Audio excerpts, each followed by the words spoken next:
We all bring to the painting our own experiences with art.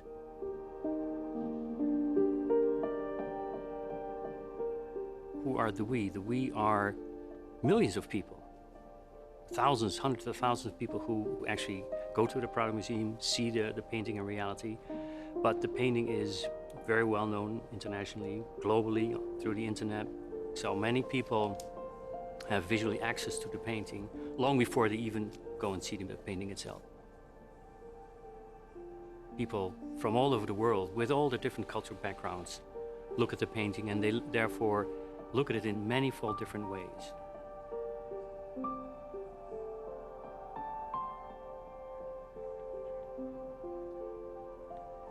When we look at the Garden of Earthly Lights, we usually immediately look at the interior. But this is not the way people started to look at the painting at the times of Bosch.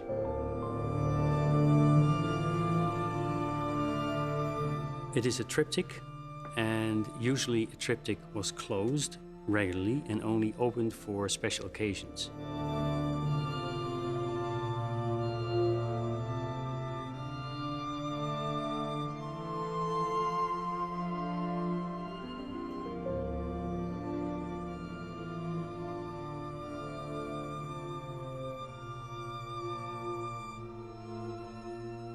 Pasar de la oscuridad al caos de cuando empieza todo.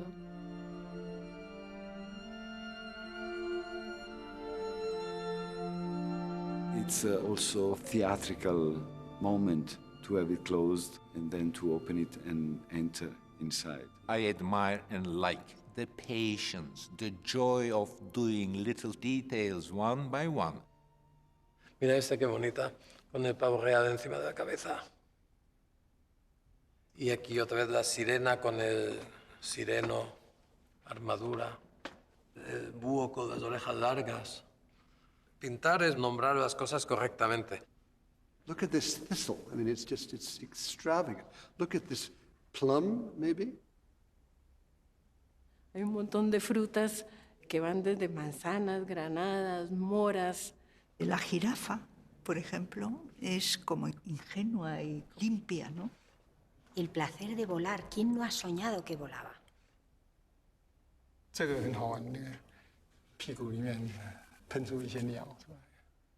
Hay uno casi muerto, ¿no? Ahí con un ciervo, o está muy cansado. Y luego cosas que ya directamente no sabes ni lo que son. O yo no sé lo que son. ¿De dónde salió todo eso? ¿De qué cabeza? ¿De dónde salió esa fantasía dionisíaca? I think maybe this is the most iconic image in the painting, and maybe it's a self-portrait, maybe not. Debe ser el artista, mismo en distintas edades, con esta chica morena tan guapa. Yo no conozco mucho la psique de Bosco, pero yo creo que ni él mismo lo conocía. And that brings us, in a way, to the question, what kind of a man was he?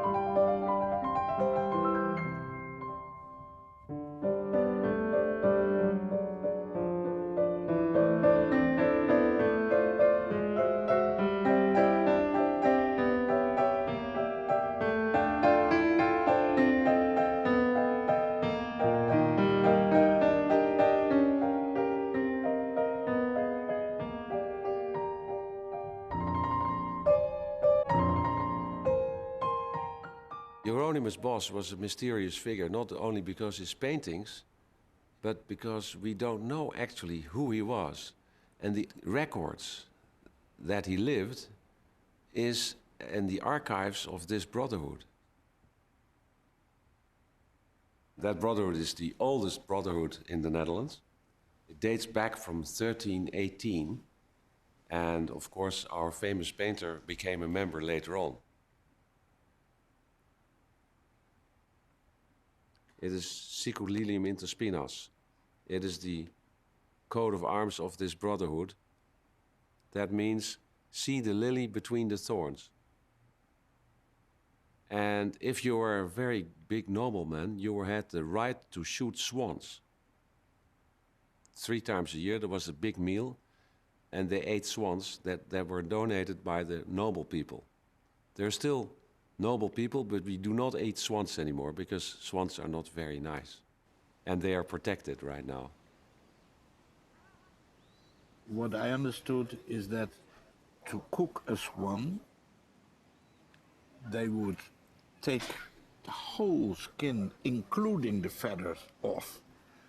So the animal would be there completely naked. But then they boiled him or cooked him or fried them and then put the skin with the feathers back on. It would have all his feathers again, and there would be the yes or no delicious flesh of the swans. The popularity of this brotherhood was dependent on the fact that the bishop have given the members of this brotherhood the right of indulgentia.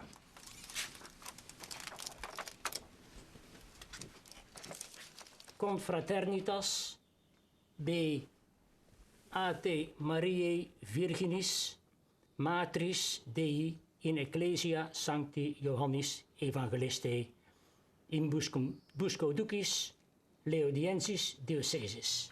This is the oldest act of indulgence of the Brotherhood of St. Mary that we keep here. And it dates from 1335, and it gives the possibility for people who worship St. Mary to diminish their punishment in purgatory.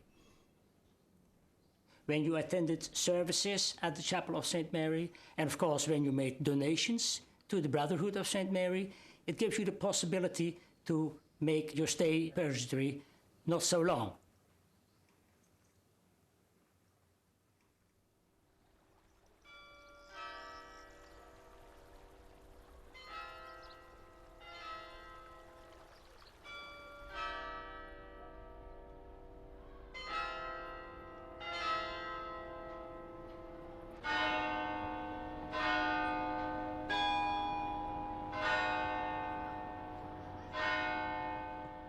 Seguramente su gran fuente de imágenes era el mercado de su pueblo, donde llegaban las flores y los cactus y las flores un poco raras, y los crustáceos, sobre todo, que empezaban a llegar cosas ligeramente exóticas.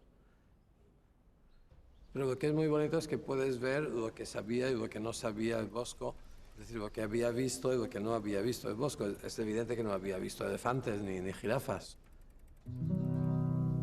Wanneer de Noordzee koppig breekt aan hoge duinen en witte vlakken schuin uiteenslaan op de kruinen, wanneer de Norse vloed beugt aan een zwart basalt en over dijken duin de grijze nevel valt, wanneer bij het strand woest is als een woestijn en natte westenwinden gieren van venijn, dan vecht mijn land, mijn vlak land.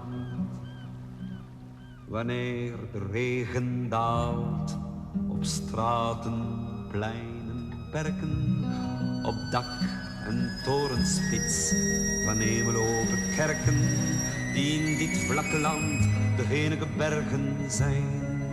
Wanneer onder de wolken mensen dwergen zijn, wanneer de dagen gaan in domme regelmaat en bij de oostenwind het land nog vlakker slaat, dan wacht mijn land, mijn vlak land.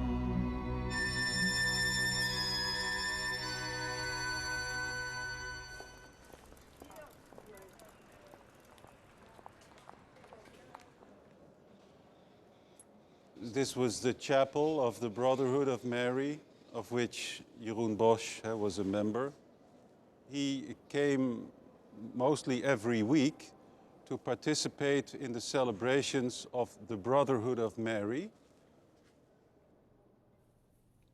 Este tríptico lo pintó para el altar de su cofradía de Nuestra Señora, que estaba en la iglesia de su pueblo, y parece que lo hizo con mucho esmero, como con mucha dedicación, porque él era cofrade de Nuestra Señora.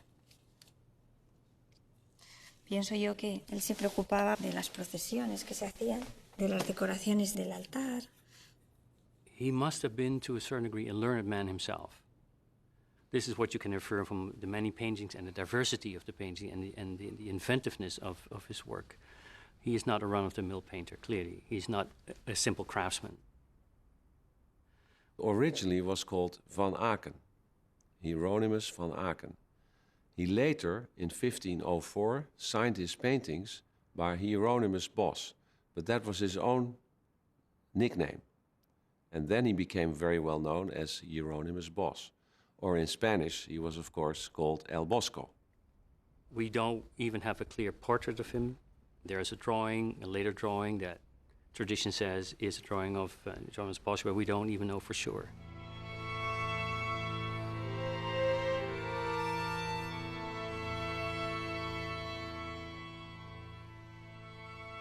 Nadie puede hacer esa obra sin sospechar de su capacidad de engendrar el mundo, de competir con Dios.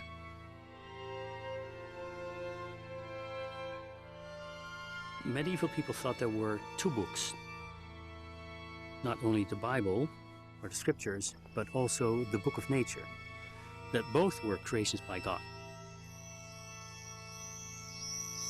What are the words? The words are the creatures. The words are the animals, are the plants, are the human beings. Everything would somehow contain a trace of its divine essence of the Creator.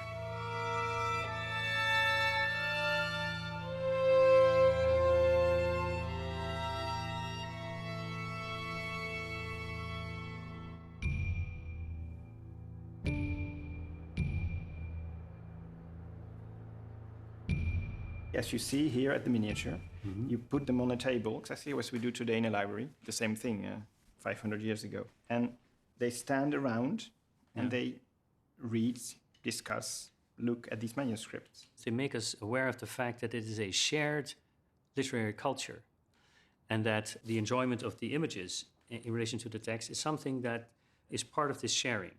And this is important for our understanding also of the Garden of Earthly Delights, because you actually share with each other and that you know that the other person standing in front of the painting may also know. So there is in art history, people sometimes use the term period eye.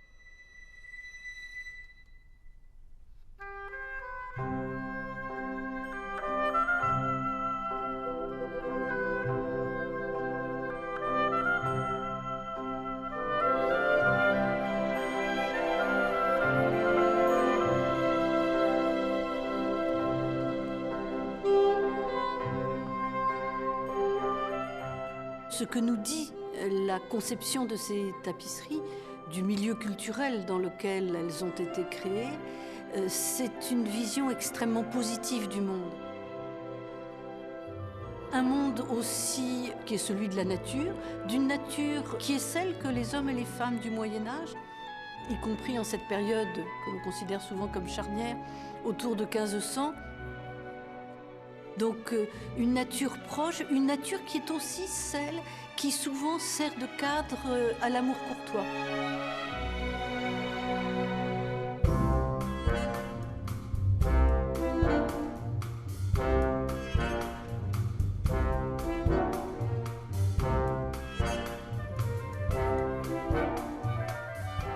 all these garden metaphors were then understood to be the place where the lovers get together.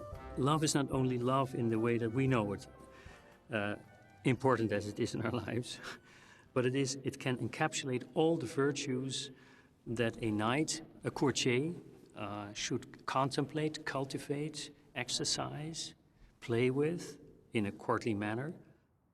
And of course, this is where Bosch goes over the top. You go into the inner gym of love. You try to, if you will, to build the muscles of love.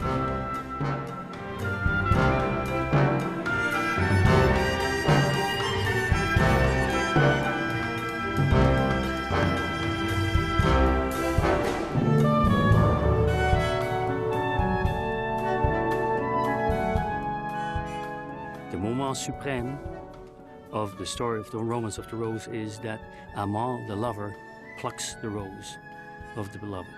And we all know what the plucking means.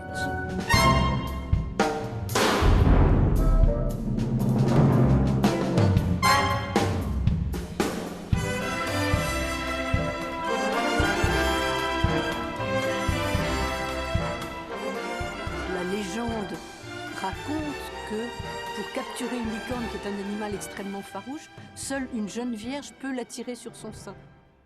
Si elle plonge sa corne dans l'eau, elle purifie l'eau, mais c'est aussi un symbole sexuel tout à fait évident. Et c'est quelque chose qui est très caractéristique de la pensée médiévale, mais qui trouve des développements tout à fait particuliers autour de 1500, que ce que l'on appelle la polysémie, c'est-à-dire la multiplicité des significations. Il faut bien imaginer que nous sommes ici dans un monde pré-cartésien, non cartésien, et que les hommes et les femmes du Moyen-Âge acceptaient, sans que cela leur pose de problème, des significations qui pour nous peuvent s'opposer, mais qui pour eux tout simplement se complétaient.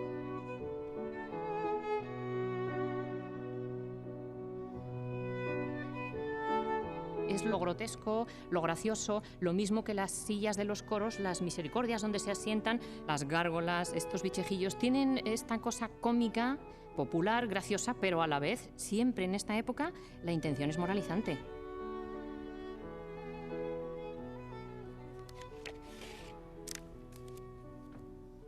Este, por ejemplo, este grotesco, que es una especie de grulla, pero tiene un mono encima, este individuo que parece una especie de fraile con el rosario, pero que va con el cayado, y es que esto está en el ambiente.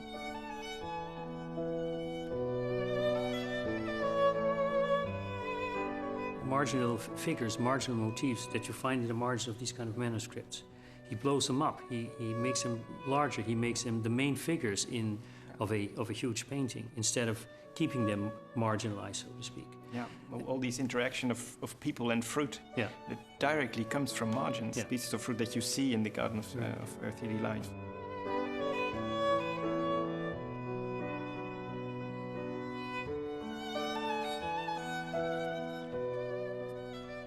Todos los libros de horas tienen un repertorio iconográfico más o menos fijo, con el calendario, vidas de santos, escenas de la vida de Cristo y de la Virgen, y casi todos tienen un oficio de difuntos, o sea, una especie de misa de requiem, ¿no?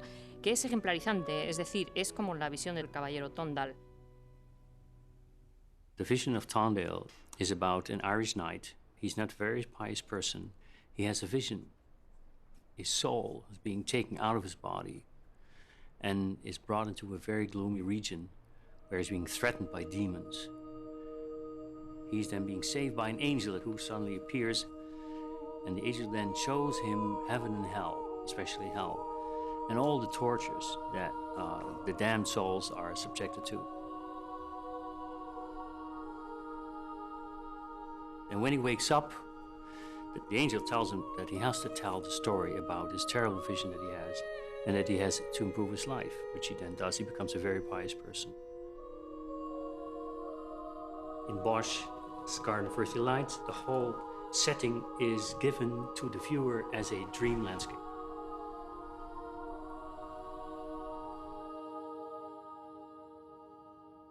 On sait que les rêves sont de vraies expériences qu'on a pendant le sommeil, ce qui a été un long débat chez les philosophes, savoir est-ce que des rêves se passent effectivement pendant qu'on est en train de dormir, Ou est-ce que c'est une illusion du moment où on se réveille, par exemple? Est-ce qu'en fait, on ne rêve pas pendant la nuit? On sait que ce n'est pas le cas. On rêve effectivement pendant qu'on dort. On a ces expériences pendant qu'on dort. Et on les a en temps réel, en couleur, en son. C'est une vraie simulation d'un vrai monde qui se passe pendant qu'on dort.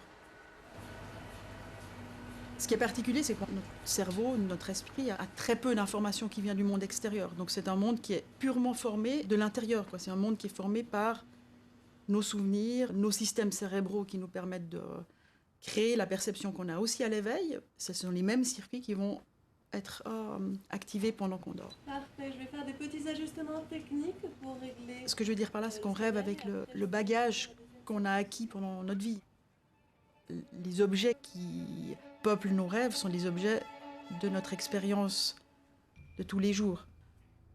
Si on rêve d'oiseaux, c'est qu'on a vu des oiseaux. Maintenant, ils sont peut-être pas à la bonne taille, ils sont pas au bon endroit, mais les éléments de base, ce vocabulaire de base, la perception, enfin aux dérives de notre expérience quotidienne. Il y a des choses qui deviennent imaginables seulement dans les rêves.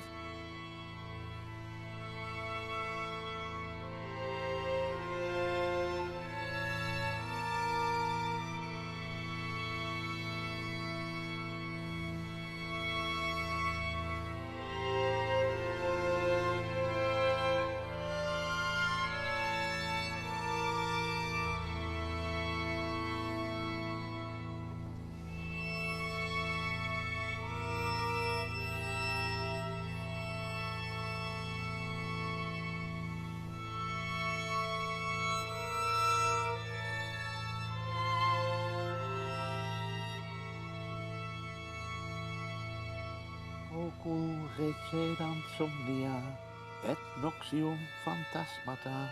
So they pray that far away should remain dreams. They don't say insomnia, they say somnia. There should remain very far away the dreams and the phantasmata of the night. So here you have paintings full of all that. But the monks pray that in the night they don't have to see all this. So there's something very forbidding in all that. When I think of the monks praying that they shall not have to see it, how did they look at it? A good question, because these paintings weren't made for monks. Bosch shows something that is real and that is actual, and that he criticizes also in the courtly life. Because all the sins are there. All the sins are there.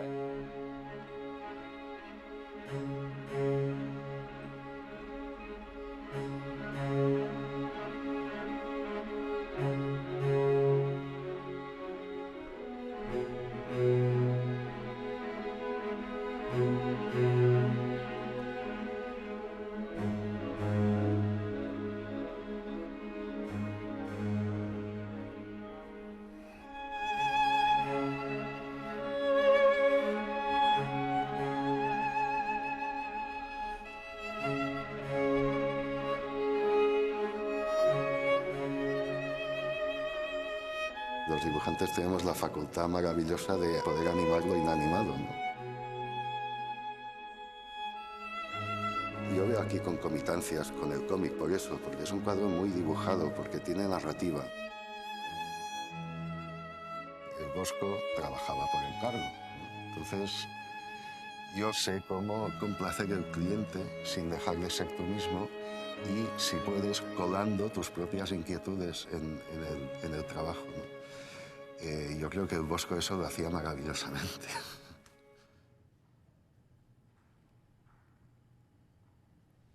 Tiene una técnica toda de veladuras muy finas, lleno de matices y de pinceladas mínimas. Hay cosas que se ve que dejaba caer la gota y luego también que pintaban con lupa. Las terminaciones, por ejemplo, aquí el colorete de este pastor está hecho con rayitas de pinceladas y aquí estos ojos tan expresivos están hechos con un detalle que necesitas lupa y, bueno, y un pincel, claro, súper finísimo y una precisión en el trazo, enorme. Las capas de color están hechas mezclando los pigmentos con aceite de linaza, con yema de huevo, con clara. Hay muchos materiales y esas recetas no se conocen, se han perdido. Eran sus secretos. Es que la familia del Bosco eran todos pintores. Sí, padre, abuelo. Eso. Y se transmitían esas recetas como de cocina, de hacer sus colores. Secretos de familia. Sí. ¿Empezamos por Dios Padre?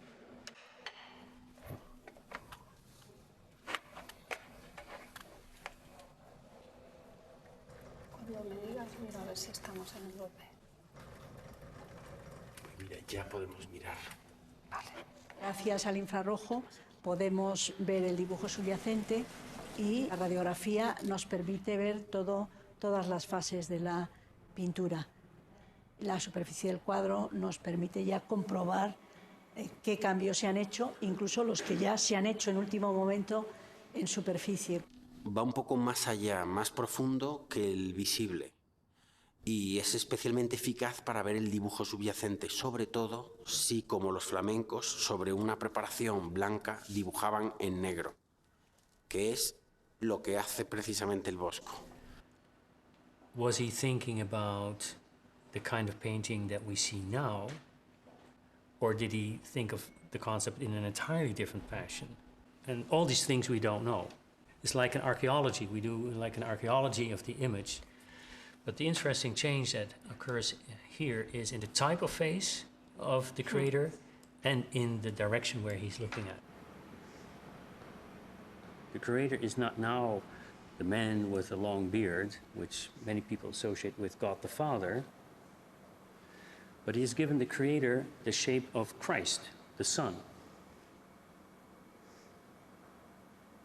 And since Adam and Eve were created in the image of God, I think that Bosch wanted to emphasize their identity as being created in the image and likeness of God. And in order to show that, he would need to present God with an image that is very similar to the human face. The creator was looking in the direction of Adam. Now, as many people have observed, the creator is looking at the viewer. That he really pierces at you as if to involve the viewer in the creation scene. Cuando tú estás mirando esos ojos, ¿sabes? Te están hablando. A mí cuando hago un retrato me gusta que mire a cámara, ¿sabes? Porque lo que cuentan esos ojos, los ojos no mienten nunca.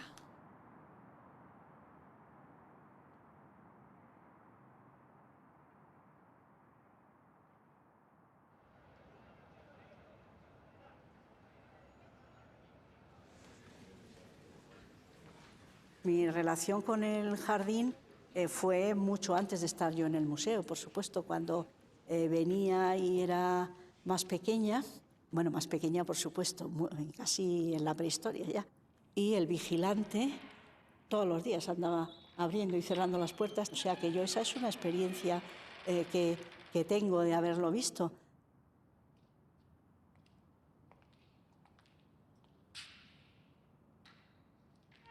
Al estar trabajando muy directamente sobre el Bosco y su obra, una de las cosas que más me ha gustado hacer es todo el proceso creativo, cómo trabaja desde abajo, desde el dibujo subyacente hasta la superficie. Fijaros ahí esas líneas en paralelo que se hacen en el modelado, en el dibujo subyacente, como si le hubiera dado carmín. Usa unos pinceles finísimos y tiene un tiento.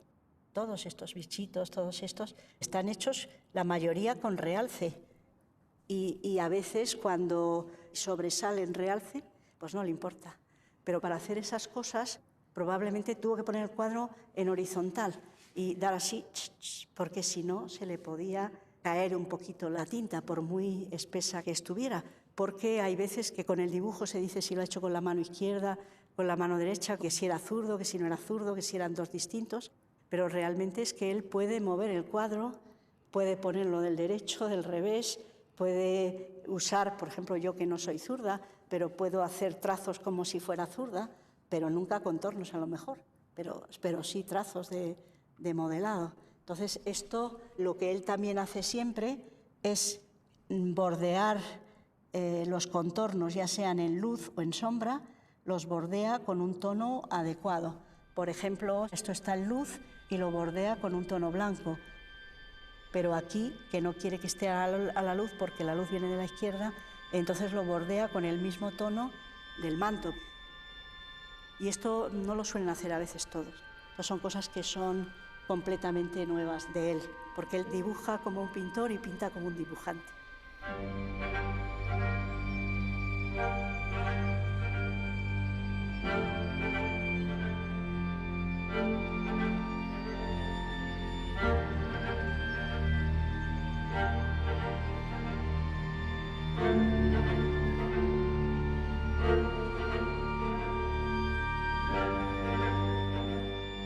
Le peintre, c'est celui qui donne à voir ce qui est invisible.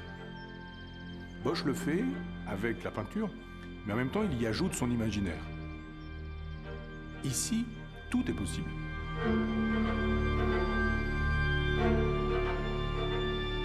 你知道很多鸟像形成云彩一样的，这我看他也在画这个。我看到跟我的作品有很多有关系的，对。像这个很多动物在喝水啊，我有个作品叫《遗产》，就是老虎和熊猫，那个狮子和羊，狼和羊，大家都在一起喝最后的一滩水。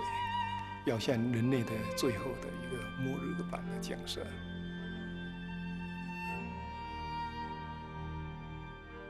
当然，我也可能会从东方文化里面这一种绘画，它有一种叙事性是长卷的，就像《清明上河图》，它这个一个长卷里面画的是一个时间和空间的变化。这一个整个开封那个中国的《清明上河图》啊。 在那个时间里面演化出来的一个空间的绘画作品，所以这个表现人类的故事。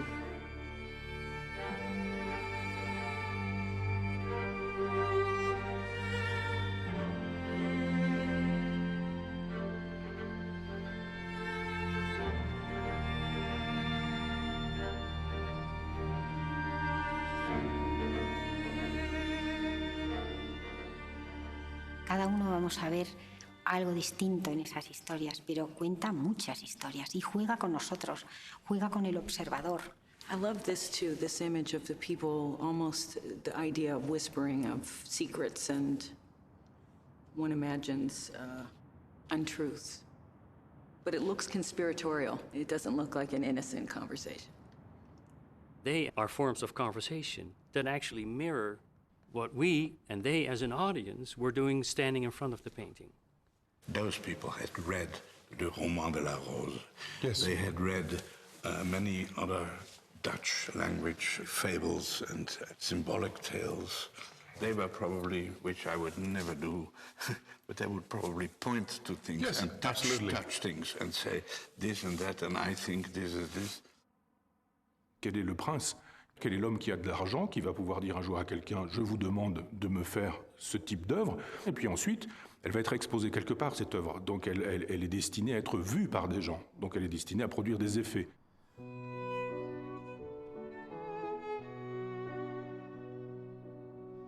What we know is that the painting was seen in the palace of the Count Henry III of Nassau, who belonged to the highest nobility of the Burgundian court.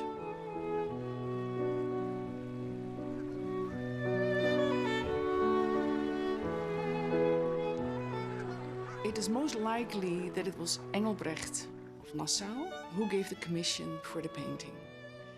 And he had to take care of both his nephew, Henry III, and Philip the Fair. I think that he commissioned the Garden of Earthly Delights for their entertainment and education, because they were used to have discussion together. Man, that was the fun. The fun thing is men and women having discussions together about important topics like what is natural behavior, what is courtly behavior, what is a sin, is it sinful to listen to nature or is it not? In a sense, it's also like a mirror, giving thought for speculation.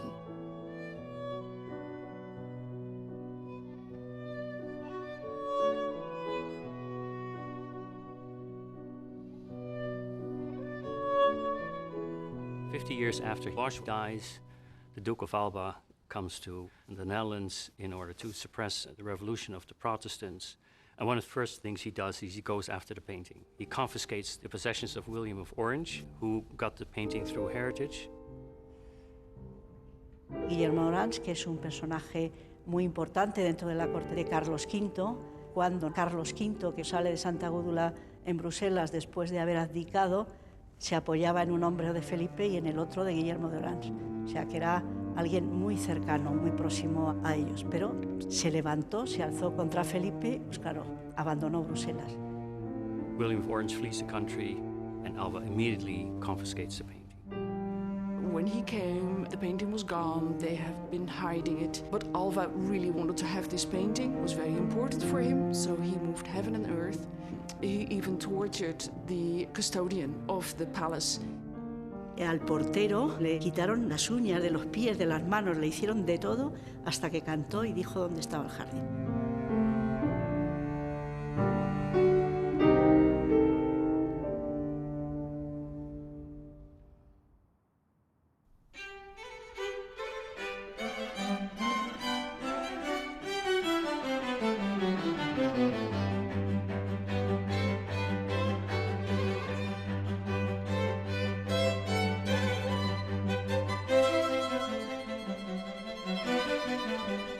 En 1591 lo compró Felipe II y lo destinó al Escorial, pero no porque lo destinara al Escorial como una de las pinturas religiosas, sino al espacio destinado a lo que eran las habitaciones del monarca y de su familia.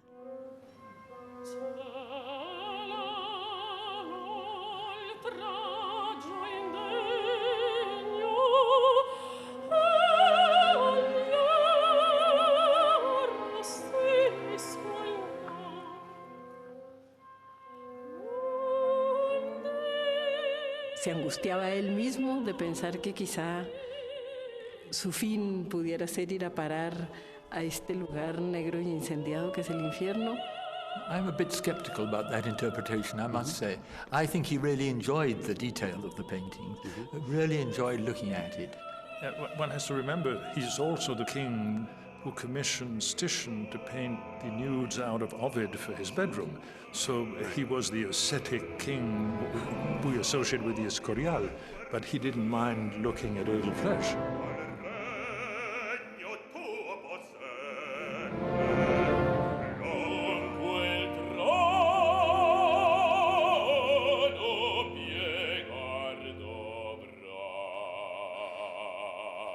Felipe II era un hombre que creía que sus pasos en la tierra, que sus hechos, serían juzgados por Dios. Y de esto estaba convencido. Por tanto, se rodeaba de aquellas cosas que podían inspirarle pues, sus conceptos religiosos, los conceptos morales de su vida. El Jardín de las Delicias, que es un cuadro funcional, está hecho para unas cosas concretas, estaba en perfecta armonía con la moral de Felipe II.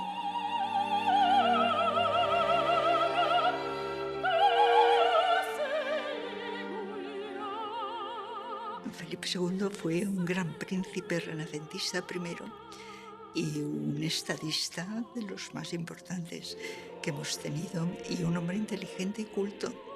Entonces entiendo su fascinación por la obra del Bosco, como la fascinación de una persona que sabe que la apariencia y lo que le cuentan no es suficiente.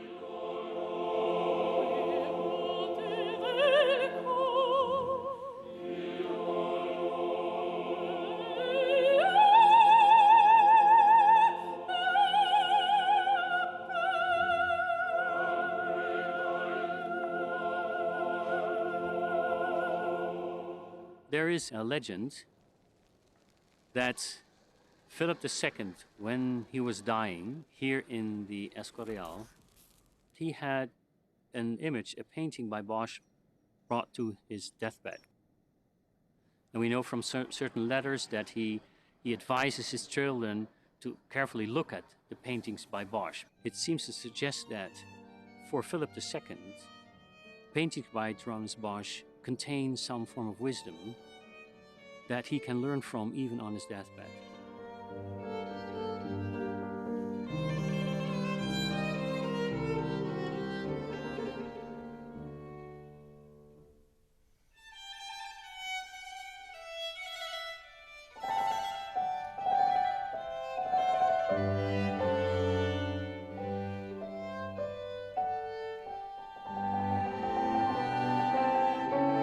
Siguenza, the librarian of the Escorial, who wrote on this painting and the king's love for Johannes Bosch, called this painting, because of this detail, the Madonio painting.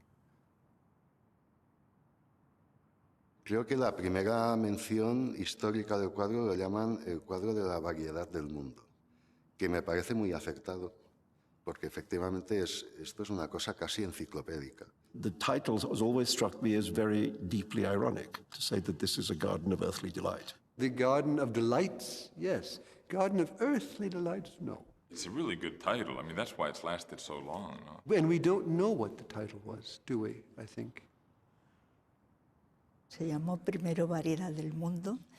Así se trata también el padre Siguenza, que aconsejó a Felipe II, le animó a que lo consiguiera porque afirmaba que no era herético.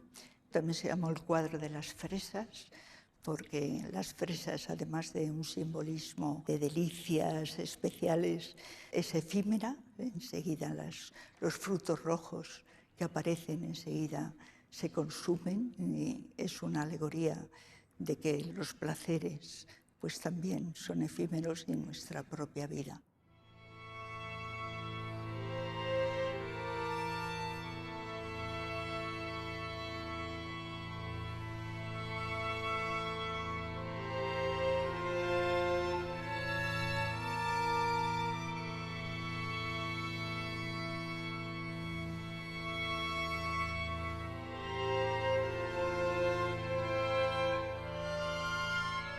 Those two ideas of the garden, that it's a place of peace and meditation and reflection, or it's a place of extreme violence and surrealism and death and bizarre metamorphosis and so on and so on. I mean, that is in his mind. Well, I put it in his mind because that's my idea of Bosch.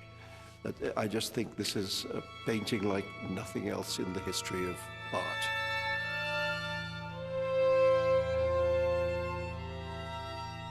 When the angels change their shape into monsters, they still have wings, dark wings, like bats. Yeah, it's really a beautiful miniature. So there's in this whole understanding of evil being in the world, not only by disobedience, but in order to be equal to God. As a consequence, the bad angels, the wicked angels, the disobedient angels are being driven out of heaven. So they lose the likeness in which they were created by God.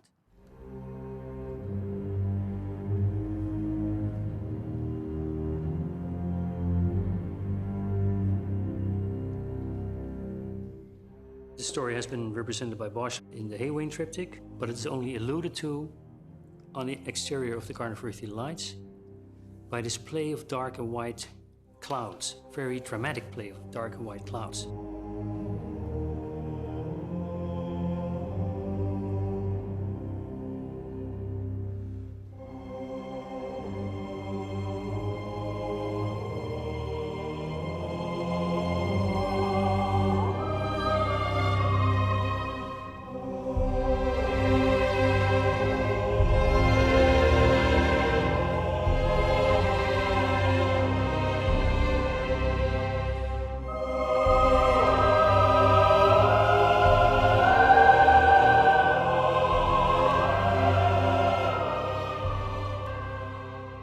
God spoke, and it was created, and it stood fast, and it stood.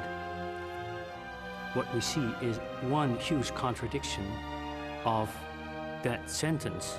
Nothing stands as it is.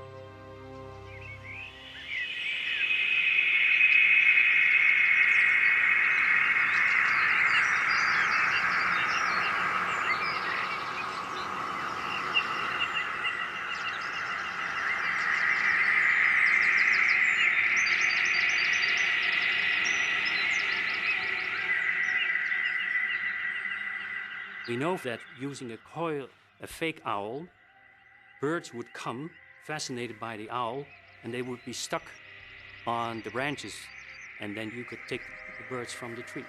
So this phenomenon, which actually exists in reality, in nature, was seen as a metaphor for the devil, who is able to tempt and attract birds, which at the time were clearly associated with human souls.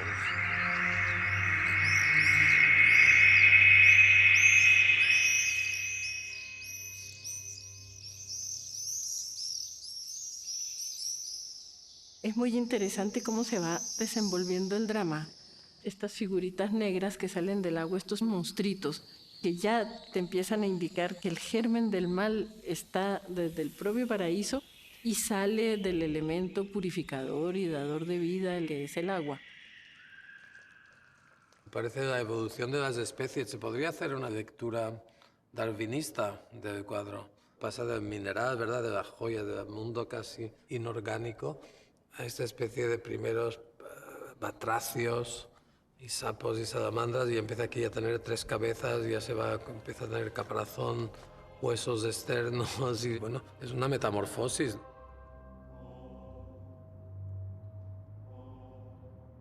When they represent the creation, they represent 2 moments. One, the creation of Eve from the rib of Adam in the Garden of Eden. And the second moment is when God, the Creator, brings Eve to Adam. Bringing together is understood as what was called the institution of marriage. Bosch has changed something. It is not the marriage that he is depicting, but nor is it the creation of Eve from the rib of Adam. The Bible says that God put Adam to sleep.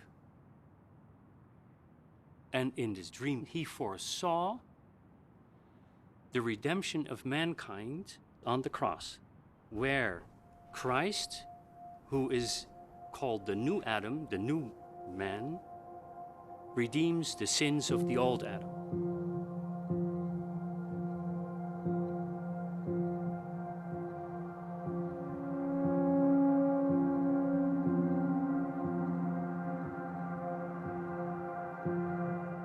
And then it is striking to see how Bosch depicts Creator with the face of Christ and Eve in a fashion as if they are marrying.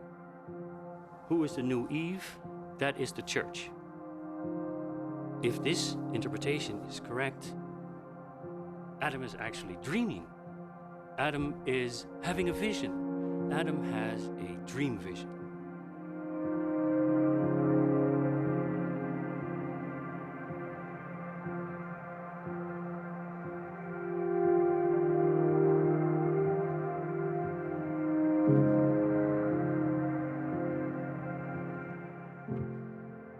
El Bosco pintó sus obras de la cocción de la humanidad. Yo he cogido una parte del carro de heno que representa la expulsión de Adán y Eva del paraíso. Pues eso yo he cogido una parte de la izquierda de las tres tablas, que es un críptico.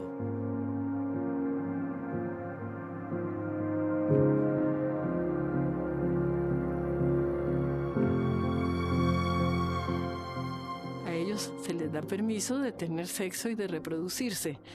O sea que no es propiamente la relación sexual la pecaminosa, es el deseo, representado en las frutas que hay ahí en el cuadro. Parece que están tomando LSD, ¿verdad? Con esas pastillas rojas, que es como el ticket para el infierno.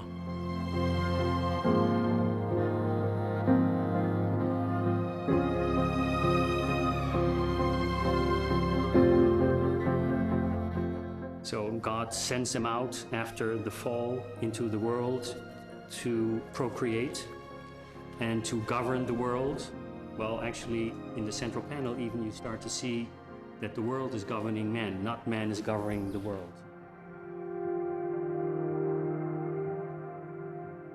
Everybody is in that kind of state of nature, you know, but what is happening in the state of nature is madness. Dulces para niños, ¿no? El color rosa, así parece que tiene sabor el cuadro también. This invites you to come in and enjoy and to participate, that's for certain, yes. Es como si hubieran soltado feromonas en un hormiguero.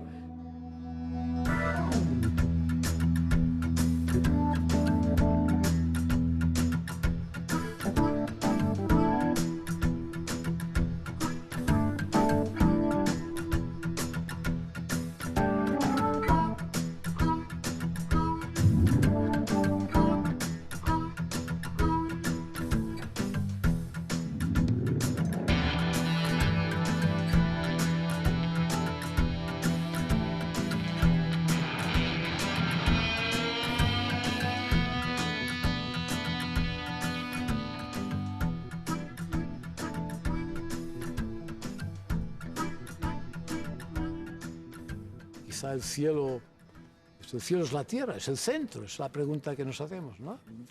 Para un espectador profano, el cielo está en el centro, ¿no? No es el paraíso creado por Dios, pero sí tiene que ver también con esa imagen de un sitio donde uno no tiene que trabajar, donde se puede realizar el sexo de cualquier manera, se están bañando, están gozando, pero al mismo tiempo hay una constante impresión de peligro, de duelo, de dolor. They don't seem to be having a particularly great time. No. And yes, there is a lot of eroticism, but it's very cold eroticism somehow. It's not a Acted sexy out. picture. No, it's it's sort of acted and somewhat forced in some cases. Esencialmente, el mayor pecado terrible todavía era la lujuria. La lujuria como el pecado más terrible, el que lo promovía todo, exactamente como sucede aquí. Aquí la lujuria es un elemento importante, parece que es el centro esencial. I think one of my favorite parts of this painting is the two figures who are making love inside a mussel shell. And, you know, you just think, what is going on there? Why are they doing that? But it's one of those images that remains with you, and you always think about this as this totally surreal, insane... One striking thing is this arm. This arm is reaching out for a fish that, according to many art historians, is a symbol of lust, actually of the male sexual organ. The position of the hand and the two balls tell you something about what is going on inside this cup. Pues se están divirtiendo. No parecen estarle haciendo daño a nadie. De pronto se conocen, comparten la fruta, juguetean, bueno, aquellos se besan. I'm fascinated by the degree of realism at certain points. I mean, if you look at the two Africans, for instance, he's quite clearly seen Africans, probably in Antwerp or in the Netherlands. There were slaves, there's a slave market. As he has the birds. There are like 8 or 10 birds that you can identify as a biologist. Are these birds good things? Are they scary? I mean, I personally would be quite scared by a giant kingfisher, but it's, you know, no one in the painting seems that bothered by them. It's this sort of strange, upside-down world. On voit bien que les oiseaux, les animaux, le minéral, le végétal, tout ça fonctionne en bonne intelligence. Et que ça fonctionne différemment que dans l'ordre terrestre, que les papillons sont parfois plus gros que les hommes sont parfois plus petits que les canards. C'est un monde divers et multiple, mais en même temps, la vérité du christianisme s'y trouve. Mais il ne faut pas attendre la vérité du christianisme d'un curé. C'est la vérité du christianisme d'un artiste.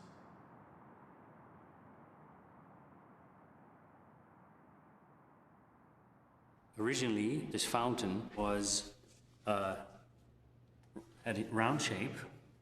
It's almost like a bowl, leaf-like. It seems to have some leaf-like structure. But here you clearly see an egg form. If we look at the triptych in Lisbon, showing the Temptations of St. Anthony, we see a pattern, and we see a frog standing on the pattern, and the frog holds actually an egg on top of his head. If you zoom out from this, you would see in the central panel Christ standing next to the altar with a crucifix on it, to emphasize that that is the real altar. And then in the foreground, you see a mock, a parody of the Eucharist. If eggs come with the association of parody of the host in a triptych, then he runs here the risk that the entire triptych is being seen as a awful parody on the use of altarpieces in Eucharistic context. So for a painter who complies entirely with traditional religious convictions, it would have been extremely problematic, not to use other words, to create a triptych that could be seen as a parody on that very Eucharistic ritual. That is impossible. So we have on the one hand a religiously very traditional painter who on the other hand artistically is a fantastic innovator.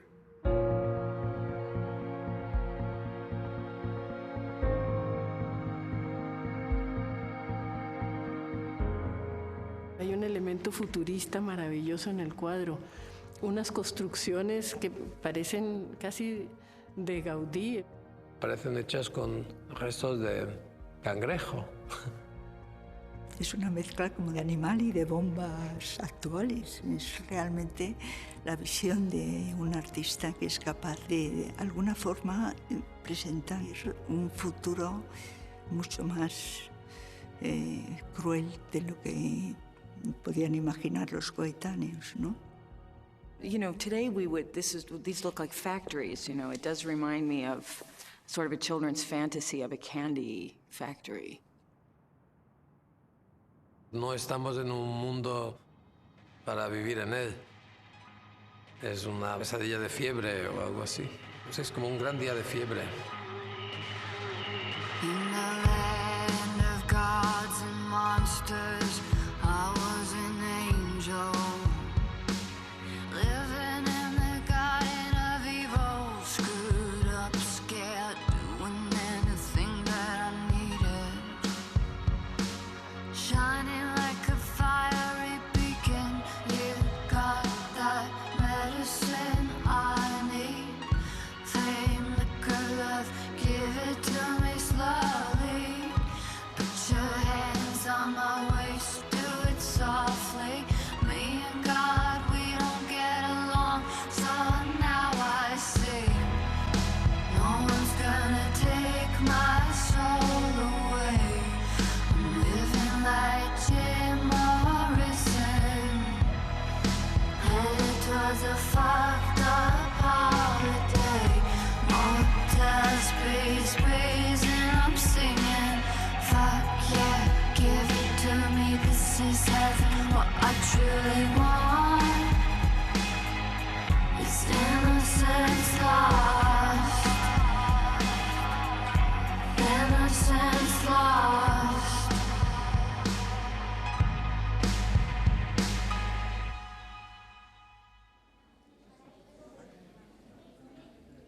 Yo los veía con la fascinación con que miraban y cómo se reían, como la indiferencia que les suscita el paraíso y la fascinación que les suscita el infierno.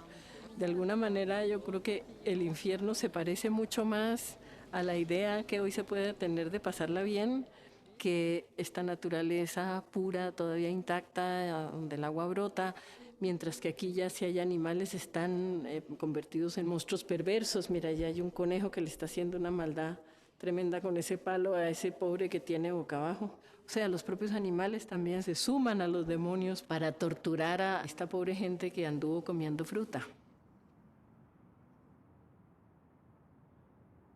Most of this is chaos and painful and scary and incredibly contemporary. The great thing about this painting is that it doesn't look at all like an old picture. Y claro, ¿cómo se sabe de ahí? Eso es Por eso Dante hizo el mapa del infierno, para poder salir del infierno.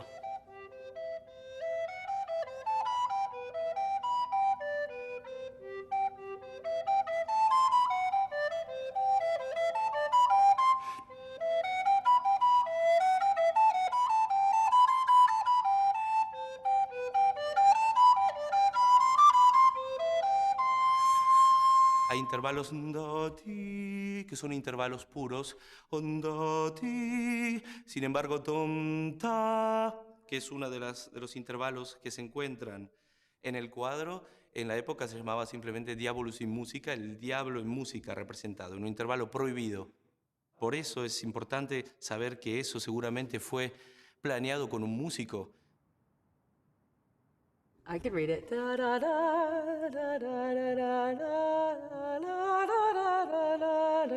Yeah, it's very legible. After 500 years, it's incredible.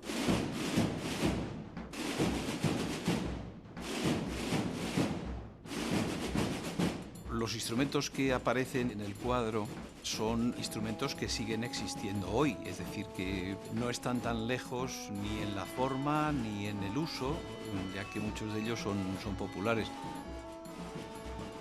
La gaita, ese estómago, está a punto de ser cortado por un cuchillo que sale de unas orejas y está encima, parece, de una mesa, ¿no? El tipo de gaita es este mismo, es la gaita que tiene un soplete, que tiene un puntero y que tiene un bordón más o menos largo. Hay una chirimía. Las chirimías se han dejado de usar, pero quedan todavía las dulzainas y la forma de la dulzaina pues también es clásica. Tanto en donde se pone la caña, que es aquí donde iba el tudel, como en la campana. La zanfona tiene una manivela que mueve un eje que atraviesa todo el instrumento.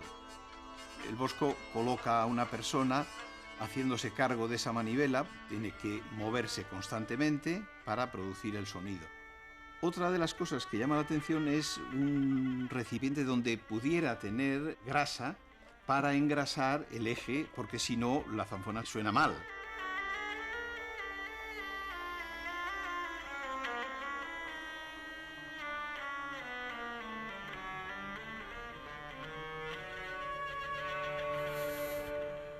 Some of these images, like this huge salamander with enormous belly, is painted in exceptional detail, and then still changed. It was finished. It was finished even. And inside his belly we find at least one human being. Possibly, is this an arm of another? I don't know. And I'm saying this, of course, based on the image that you find in the central panel. And a book. And a book. And a book. So why did he change it?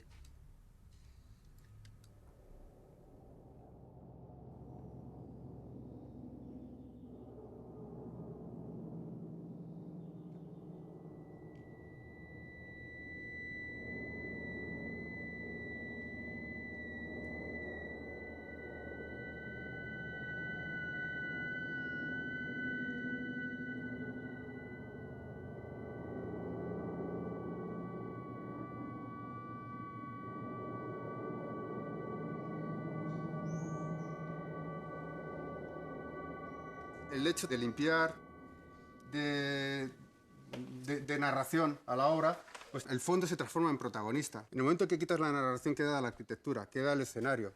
Y entonces sobre ese escenario, primero aparecen artistas que 200 o 500 o 300 años después, de alguna forma se reencuentran.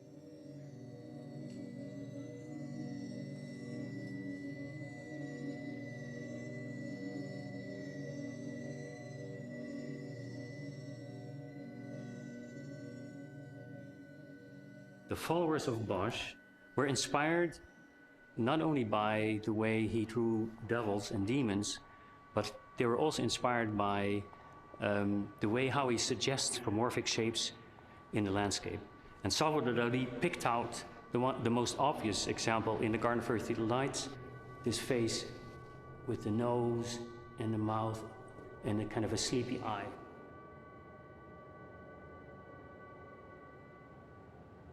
not only do the animals draw its features in the rock, they draw the features in my mind. So I am infected by the same dark power by seeing this. This interaction between viewer and image is something that we cannot escape. Estos son todos retratos. Se ha modificado todo. Se ha puesto cuernos, se ha tatuado el ojo. Fui buscando la metamorfosis y me encontré con estas prácticas que para nosotros son tan desconocidas y que me unen tanto a esa parte del Bosco y esa relación que nos viene también de nuestra cultura, con el misticismo, con el dolor, con el placer. Lo he estado llamando el infierno del Bosco, pero es que por otro lado, como para mí no es un infierno, está ahí todavía en el limbo.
Where is my likeness?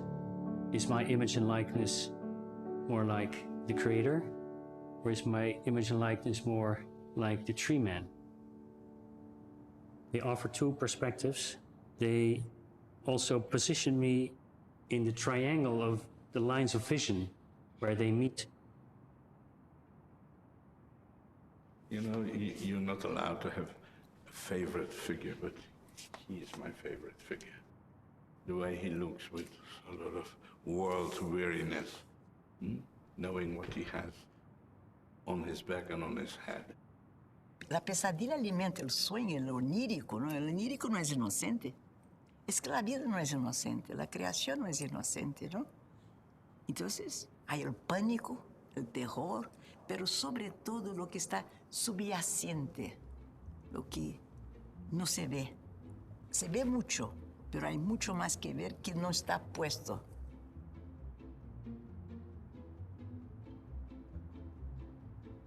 ¿Dónde es que hay un conejo por aquí? Hay otro conejo que he visto. Hay otro conejo. está? Hay otro conejo. ¿Dónde está? Había otro conejo por ahí. ¿En el paraíso? Sí, claro, sí, va, aquí hay ese que es estupendo, sí. Este que parece Totoro, ¿no? Es como Totoro de los dibujos japoneses, ¿verdad? Yo creo que viene de aquí, Totoro. Pero sí, pero hay la mirada del conejo, que es esta mirada como entre indiferente y maligna, ¿no? El ojo del conejo es muy notable, porque tiene como una especie de brillo en los ojos, además de un conejo tocando el cuerno y con una herramienta muy parecida a una que uso yo para mi horno de cerámica. That painting has been standing there or hanging there all these years, emanating its force, its soul, or whatever you would call it. People before the French Revolution, after the French Revolution, people before Marxism and after, and people before Auschwitz and after Auschwitz, which means that the painting has all the time remained the same material object consisting of wood and paint, but that the eyes belonged to heads of which the minds had completely changed.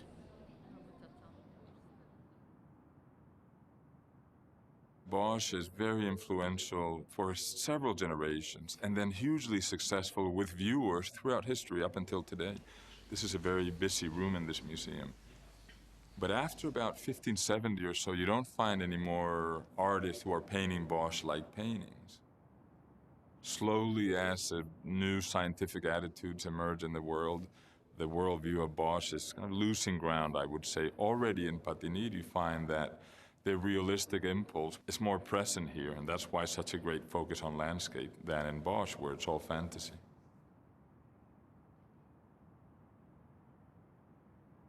If he is staring at you, you are his next soul, you are his next passenger. And you can decide whether you want to go to hell or whether you want to go to heaven.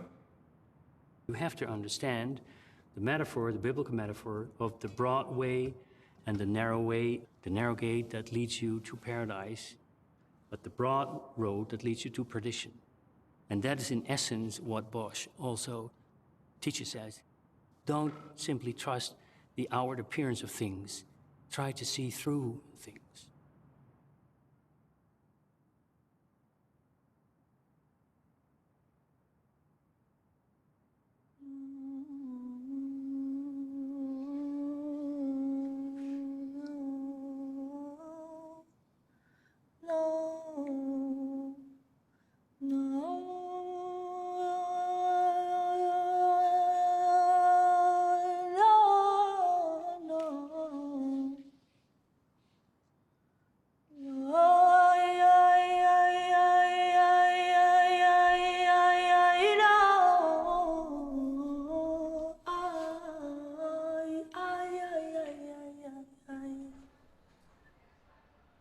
Yo lo hice muy grande, zona por zona, dibujo por dibujo. El paraíso, el jardín de las delicias, el infierno. L'important dans la vie, c'est pas la culture, c'est la vie. Et ce sont les gens, c'est de ne pas tuer, c'est de ne pas faire de mal, c'est de ne pas augmenter la misère du monde. Et d'une certaine manière, cette œuvre est géniale parce qu'elle dit ça. Donc s'il fallait détruire pas mal d'œuvres, il faudra en détruire beaucoup, mais épargner celle-là.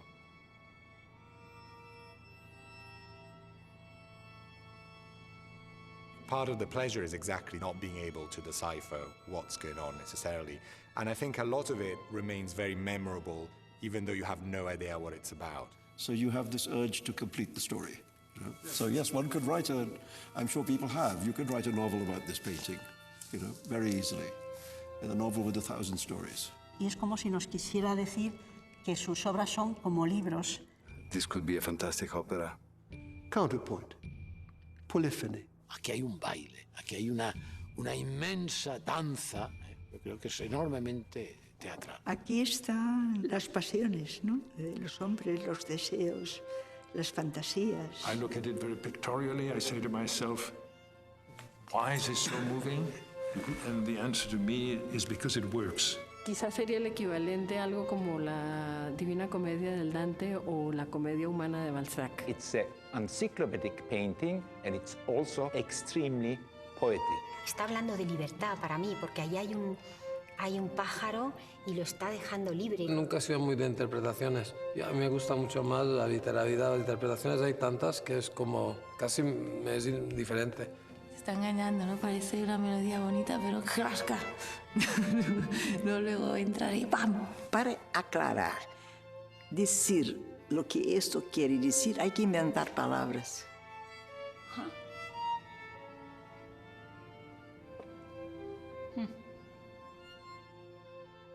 That's what I mean by different eyes, you know, because what most people see is themselves.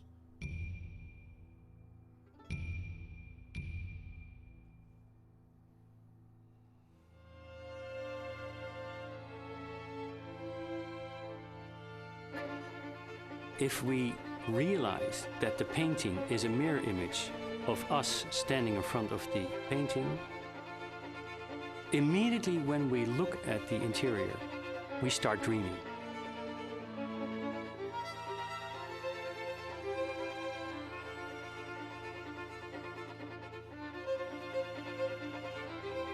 That is a phenomenal invention of Bosch, to create this kind of machine, this active machina, to fire the imagination of the viewer and to push the impulse of interpretation without ever giving us a clue except for the face of Christ.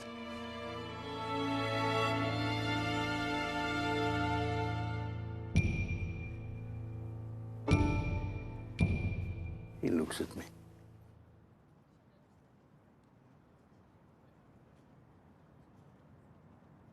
And the devil.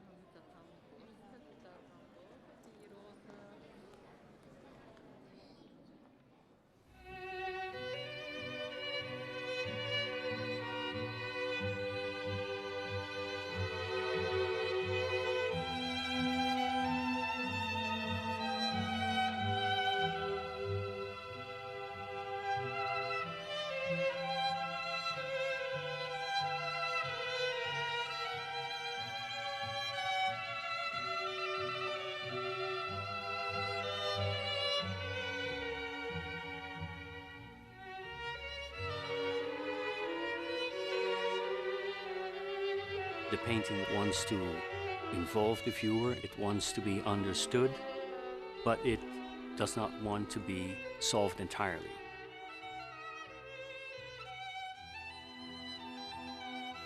The author does not want you to solve the mystery. He wants you to remain in the mystery.